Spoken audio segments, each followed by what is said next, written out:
Assalamualaikum warahmatullahi wabarakatuh. Di sini kami akan mempresentasikan artikel kami dengan judul Sertifikat Tanah, Kepastian Hukum Antara Indonesia dan Vietnam. Sebelumnya, perkenalkan terlebih dahulu, nama saya Khairunisa Putri Maulina dengan NIM 202406100087. Dan saya Yunita Nurul Hikmah dengan NIM 2024061091. Pendahuluan, tanah sebagai objek hukum dan kehidupan.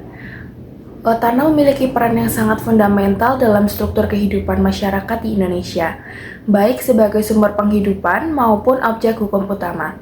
Tanah tidak hanya dipandang sebagai komoditas, tetapi juga dipandang sebagai instrumen pembangunan untuk kemakmuran rakyat. Kemudian ada misi hukum nasional. Misi hukum nasional ini adalah membentuk hukum agraria melalui UUPA yang dimaksudkan untuk menciptakan kepastian hukum sekaligus mewujudkan keadilan sosial dalam penguasaan lahan. Kemudian ada juga dalam dilema sertifikat. Dilema sertifikat ini secara normatif, sertifikat tanah diposisikan sebagai alat bukti hak yang kuat untuk mencegah adanya sengketa. Namun, hal ini atau di kenyataannya itu sertifikat seringkali berada dalam posisi yang dilematis dan di sisi lain sebagai sarana kepastian. Ada juga digunakan sebagai objek gugatan yang memicu konflik baru. Kemudian ada yang kedua, tantangan sistem pertanahan di Indonesia. Kekuatan dari hukum sertifikat itu sendiri di dalam sistem Indonesia, sertifikat adalah hasil pendaftaran tanah yang bertujuan untuk memberikan pelindungan hak bagi pemegangnya. Sertifikat juga dipandang sebagai alat bukti yang kuat sepanjang data fisik dan yuridisnya itu sesuai dengan kenyataan yang sebenarnya. Kemudian ada persoalan pluralisme hukum. Masalah klasik di Indonesia ini adalah tarikan antara hukum negara dan hukum adat atau pluralisme hukum yang belum sepenuhnya tersinkronisasi dalam sistem pendaftaran tanah nasional. Kelemahan dalam pengimplementasiannya adalah konflik ini sering muncul akibat adanya lemahnya kebijakan, tumpang tindih regulasi, serta kurangnya koordinasi antar instansi. Yang hal ini juga dapat diperparah dengan sistem publikasi yang negatif, yang juga menyebabkan sertifikat tanah ini rentan digugat jika terdapat cacat administratif atau pengabaian hak penguasaan fisik secara faktual. Dampak yuridis yang dapat terjadi adalah banyak sekali terjadi kasus-kasus sertifikat ganda dan inkonsistensi putusan hakim yang tentunya memperlemah kepercayaan masyarakat terhadap dokumen formal dalam sebuah negara. Yang ketiga adalah dinamika hak penggunaan tanah di Vietnam. Sistem penguasaan negara antara Vietnam dan Indonesia ini berbeda. Kalau Vietnam ini menganut prinsip bahwa seluruh tanah berada di bawah penguasaan negara, sehingga masyarakat tidak memiliki hak absolut melainkan hak penggunaan tanah. Sertifikat land use, hak penggunaan ini dibuktikan dengan sertifikat yang memberikan wewenang dan memanfaatkan tanah dalam jangka waktu tertentu.